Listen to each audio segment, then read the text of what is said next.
What's up, everybody? Welcome to the Pick Six Podcast, CBS Sports Daily NFL Podcast. I'm Will Brinson. I'm your host. We're getting closer and closer to the draft, so we are firing out extra podcast, dropping this one on a Wednesday night. Special guest, Phil Simms, the great Phil Simms, the NFL Today CBS Sports analyst. NFL on CBS analyst, I suppose it is, but he is on the NFL Today, and he does a great job with it. He will join us in a second. Also, make sure tomorrow night, Thursday night, 8 p.m. on Podbean, we're going to do a live mailbag with the Super Friends. We're going to be hanging out on Podbean. Download the app in your app store, Apple, iOS, Google, wherever you get it, Android, and you can come and chat with us. So if you like the podcast, it's not a once in a lifetime opportunity, but it's at least a once in a month opportunity. Myself, Ryan Wilson, and Sean Wagner McGuff will be there. John Breach, of course, celebrating the birth of his child.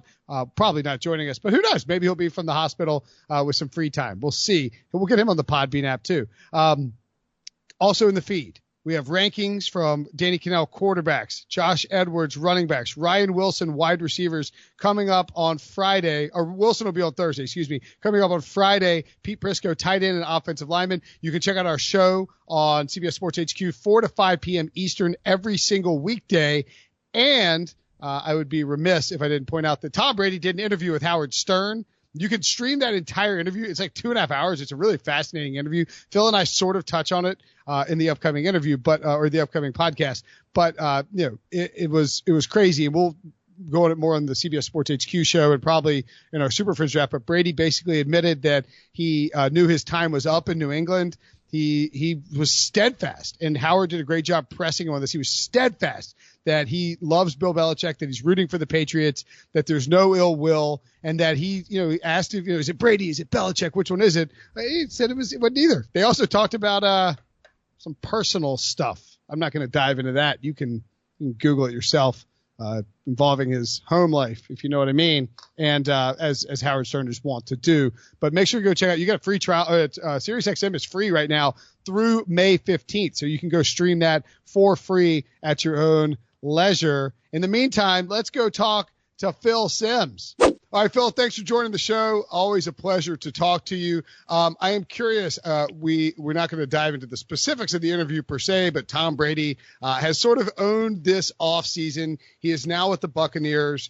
Do you think it makes a difference in a player's legacy, like a Tom Brady, to play for a second team later on in his career? Does it hurt his legacy, help it, or is that what you're saying? Yeah, I guess. I mean, yeah. I guess it depends. I think in the long. Well, I'm sorry, I don't mean to interrupt you, but I'll just say this: in the long run, I don't think it's going to mean anything. I mean, we don't think of Joe Montana, Joe Namath. Who else did it? There's been quite a few. Brett Favre. Peyton Manning, of course, my God, and Brett Favre. I forgot those two. I was thinking of Johnny Unitas did it. Yep. So, I think Tom Brady is looking to go do it and make it. Brett Favre got close to going to a second team and going to the Super Bowl, but he threw one of those interceptions that kind of kept him from going, that he did a lot during playoff games. But I think Tom Brady, for this whole thing, if he can go to Tampa and they can go to the playoffs and he can have great success, it's now. And I believe this, and I don't know what you feel. He wants to show everybody that he can do it without Bill Belichick. And that's what a lot of this is. And, didn't go to the OTAs the last 2 years, was probably the start of this separation between the New England Patriots and Tom Brady. But I'm sure he's very excited about a new environment, new system, new coaches, just a different way of doing things. And we'll see how it works out. Yeah, absolutely. And he told Howard Stern on Wednesday morning that he knew going into 2019 that it was probably his last year with the Patriots. And I think some of those frustrations probably popped up. You see the finality coming. I'm curious, Phil, were you ever close to playing for a team other than the Giants? I mean, you had that one team legacy yourself. Yeah, no, when I was let go, really caught me off guard after my 15th year. We had a good year that year. Went to the playoffs, won a game. The team wasn't expected to be much, and we turned into. We played well. Dan Reeves was the coach. I was let go. I did think about going to the Cleveland Browns with Bill Belichick. He was down there. I went down. I thought I was going to go there. It didn't work out. Thought about going to Arizona. There was a couple, probably 3 or 4 teams that I gave thought to. They offered me great contracts, but when it came down to it, my wife did not want to move from the area. My kids were growing up. I had my oldest son, Christopher, was getting ready to go into high school. And so they just said, hey, that's great. We're so happy for you. Go play. We'll visit you on weekends. And I said, all righty. So that was the end of that conversation. Yeah, that will shut it down pretty quick. Do you think that Bill Belichick and Brady are inherently tied together forever? I think Belichick's run in Cleveland sort of gets a bad rap because he had turned the team around. Sure, it does. Yeah, I mean, yes, it does. He flipped it around, and then they decided, Art Modell pulls the team out and takes him to Baltimore. People forget. How about this? People forget. I think that year, Sports Illustrated had them on the cover, the Cleveland Browns, the Super Bowl champions of that year. That was the prediction. So once they decided to leave, of course, that tore the team up, the town, the whole thing, and the team completely fell apart once they announced they were leaving to go to Baltimore. Of course. And look, Belichick well from playing on the same teams as him in New York. How do you think where do you think his headspace is and his mindset is for 2020, knowing that he has Jarrett Stidham on the roster, he has he lost Tom Brady. I can't imagine he's not going to try to compete, but there are people who have different schools of thoughts about what he's going to do in the coming year with this Patriots roster. Well, his head's at, I don't know Tom. Listen, I know Bill Belichick pretty well, of course, all the years doing their games. He was with the Giants for almost my whole career and everything. And Bill Belichick is not sitting there, stressing over anything. Oh, Tom Brady's gone. Oh, my God, what am I going to do? He's just going to just keep marching along, which he is great at. Never gets too emotional about anything. And, I don't know if he ever looks at it and goes, oh, we're going to rebuild and suffer for a year. I don't know if that's in his makeup. I would say it's not. So I think they feel good that they'll go with Jarrett Stidham, and they'll kind of play the way they did last year, rely on their defense, be smart on offense, and try to win games that way. I'm interested to see.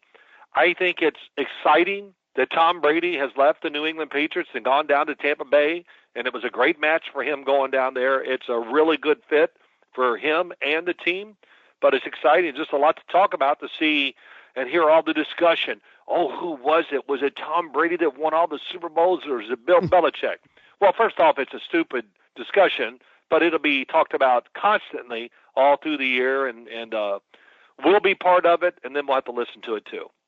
That's a very nice summation of NFL media coverage in 2020, Phil. Oh, yeah, it's going to be ridiculous. I told you it was Tom Brady.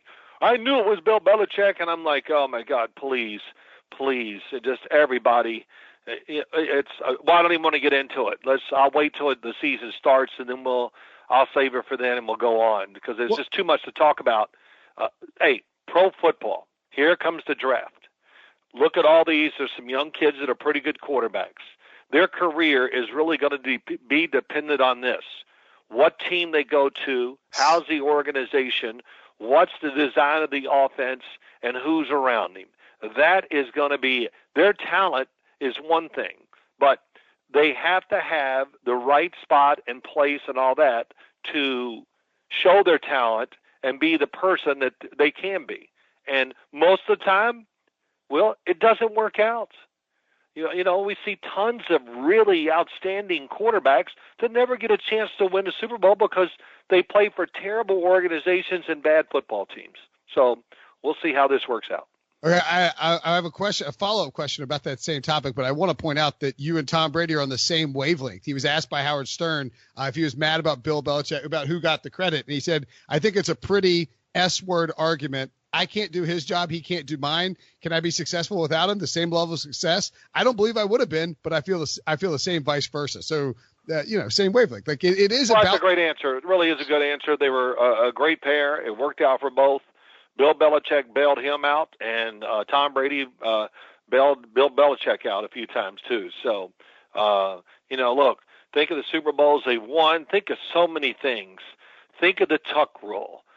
Think of the interception by Russell Wilson. It just goes on. We'll look at the other games they lost. The David Tyree catch. Oh my gosh!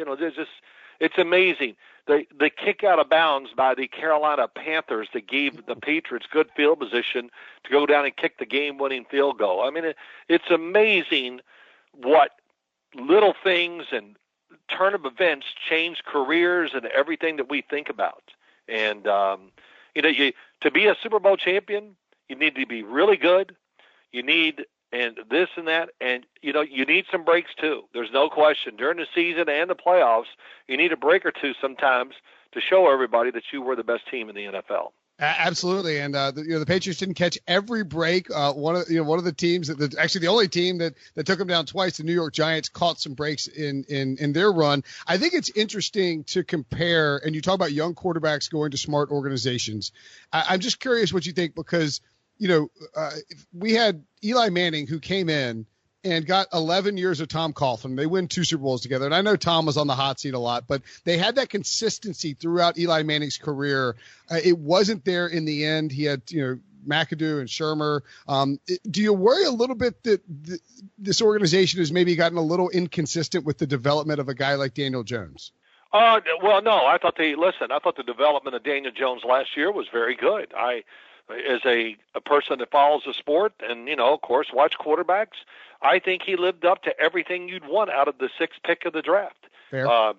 Just hung in there, great in the pocket, an excellent thrower of the ball, makes it easy to catch, can put power on it when he needs to.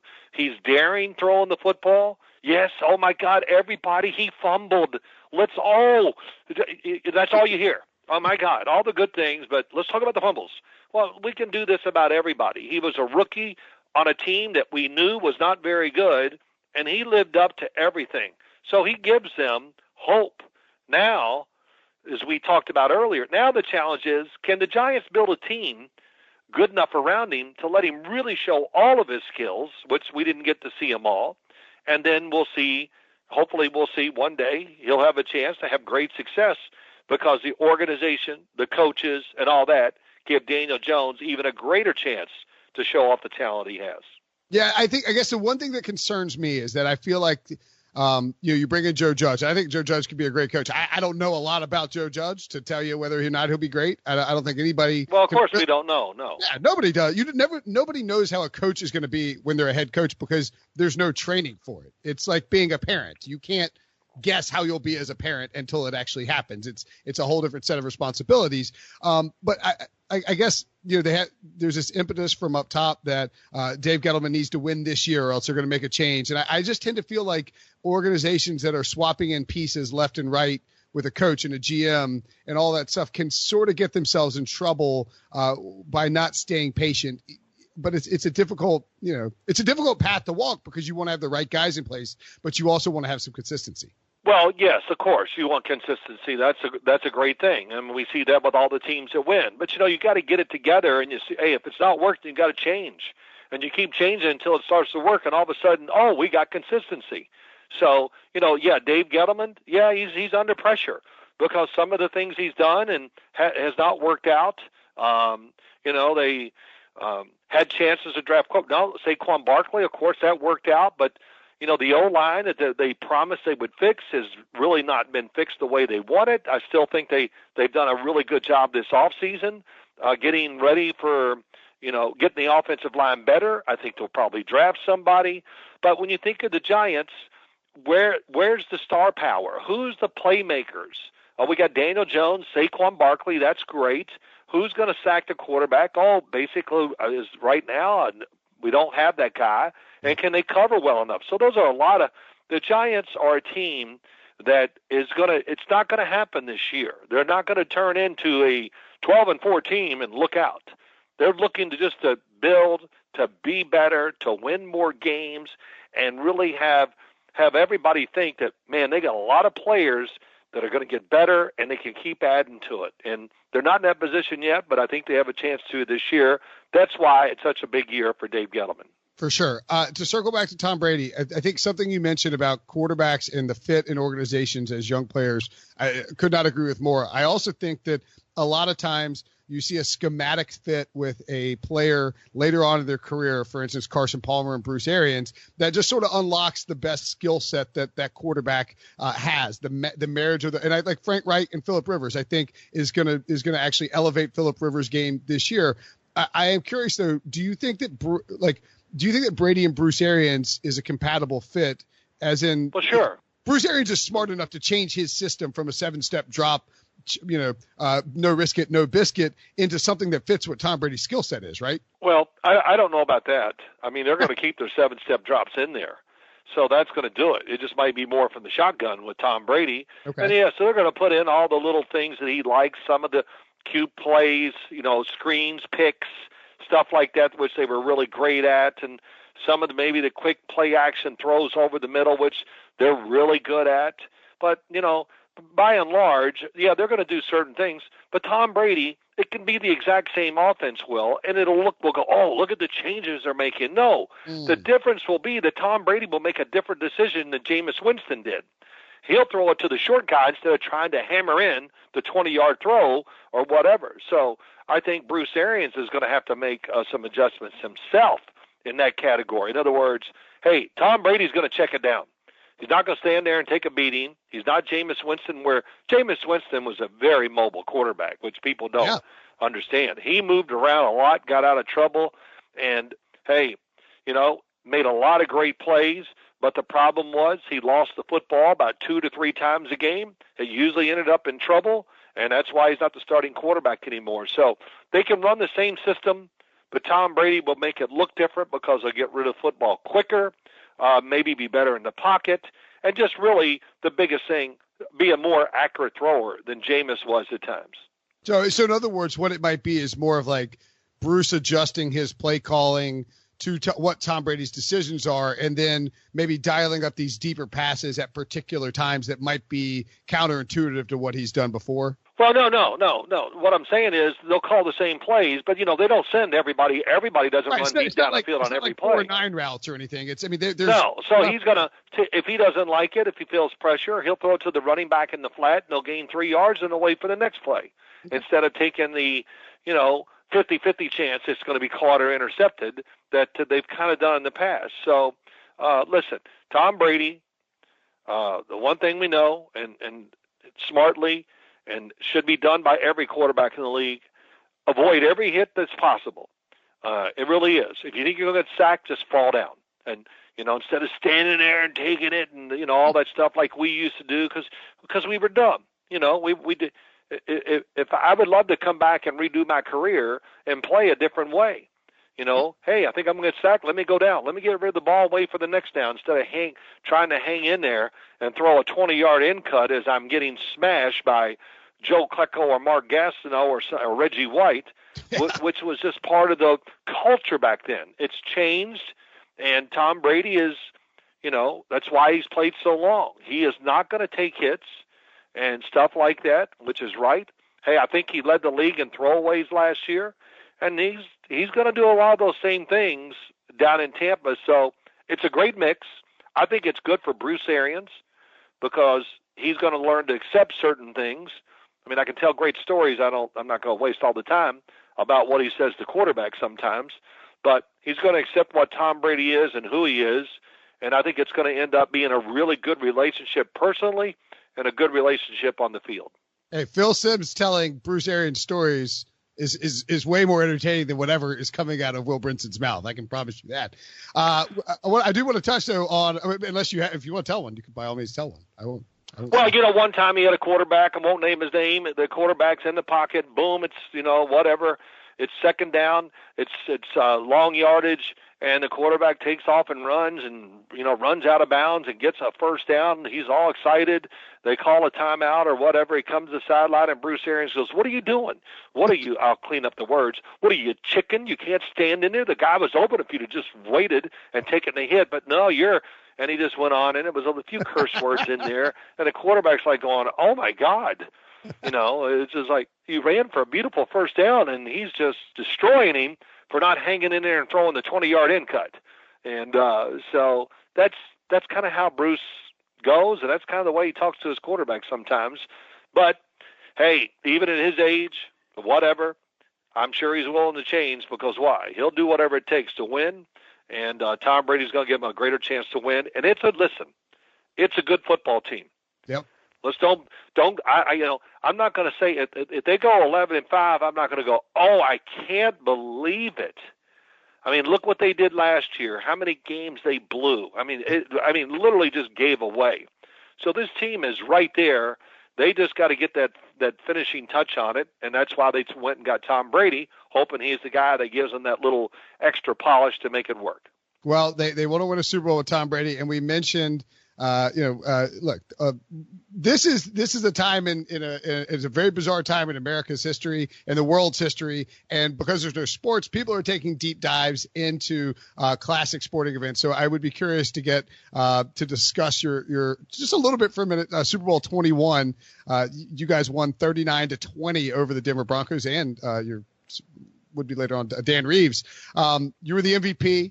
You got to say you were the first. You coined, "I'm going to Disney World," and like I love the idea that Neil Diamond sang the national anthem. And yeah, it was cool. Beach Boys at halftime show. I'm just sort of curious about your memories from that, and the 17-point third quarter, et cetera, et cetera. Well, look, there's so many memories. Running out in the field or standing in the tunnel waiting for the game to start was probably the greatest moment. It was such just wow, the feeling. Just everything you ever wanted, there it was, and you get to enjoy that moment for about 2 minutes before you get the. Well, the good thing is we had stood there a little longer because Denver was announced first. But playing in the game, I did watch the game a while ago, and it's really funny. You look at it, we won 39-20, and I think we were up 39-10 at one time. But I look and you watch the game and go, wow.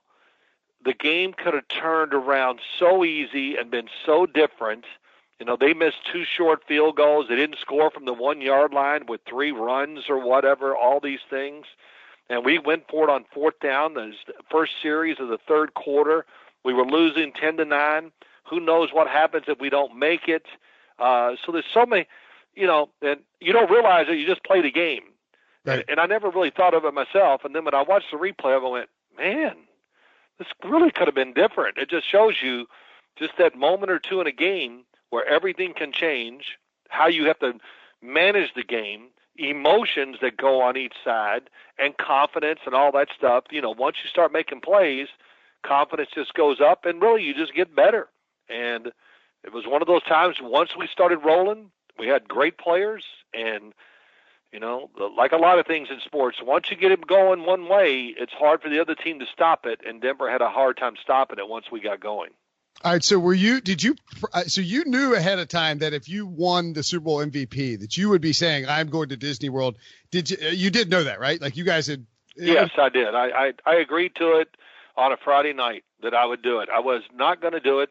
They had John Elway to say it, and they guaranteed it no matter win or lose that they'd still pay us, which I didn't care. But I just said, I don't want to be involved in something like this. It's just not right. I don't know.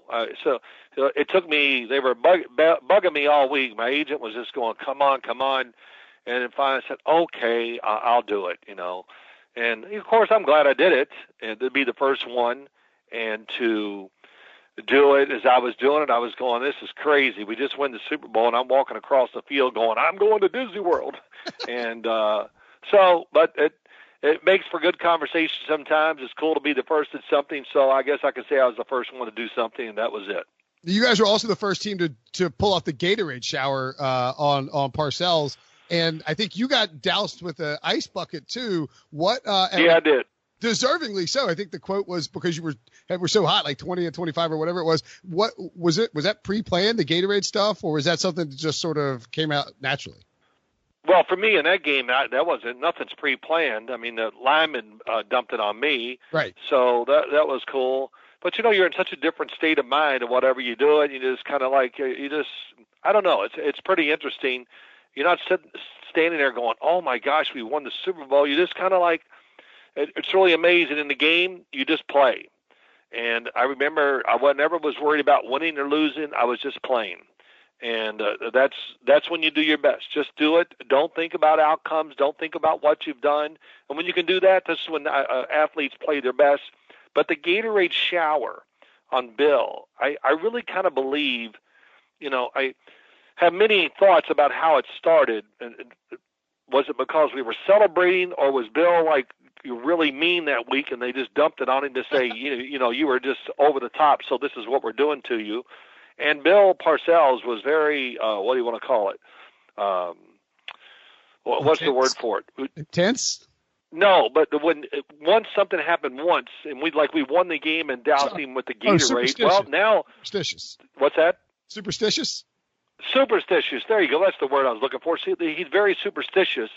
So once it happened, it was going to happen every week, and then it became kind of fun. And Harry Carson, played it up and all that. So it was pretty cool. But I really kind of think it was brought out of the fact that one week he treated us so rough and everything was so hard that they doused him with Gatorade to say, all right, you were whatever this week, and that's why we did it. And since we won, we had to keep it up.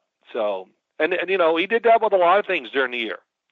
We got to where on Saturdays most teams would go out and go for walkthroughs. Well, we didn't do it one week, and we played great, so he stopped walkthroughs on Saturdays. We just had meetings and go home. So wow.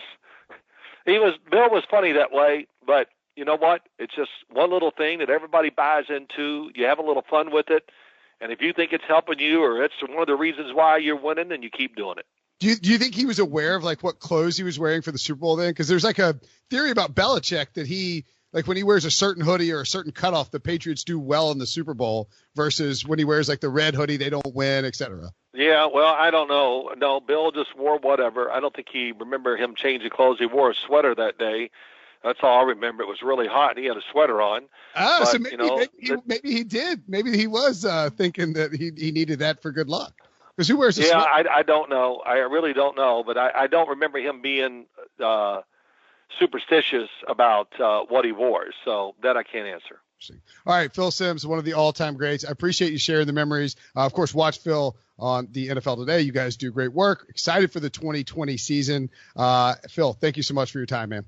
Well, man, thank you so much. Good talking to you, and looking forward to, just stay safe and all that. We do what we can, and hopefully this thing keeps moving forward. It gets better, and we can go back to a normal life. That'll be great. Thanks again to Phil. Fantastic conversation. I find him to be one of the funniest people in the business. Make sure download, subscribe, rate, and review. Reminder, Podbean, Thursday, 8 p.m. Check out our show at CBS Sports HQ every weekday, 4 p.m. to 5 p.m. Talk to you guys soon.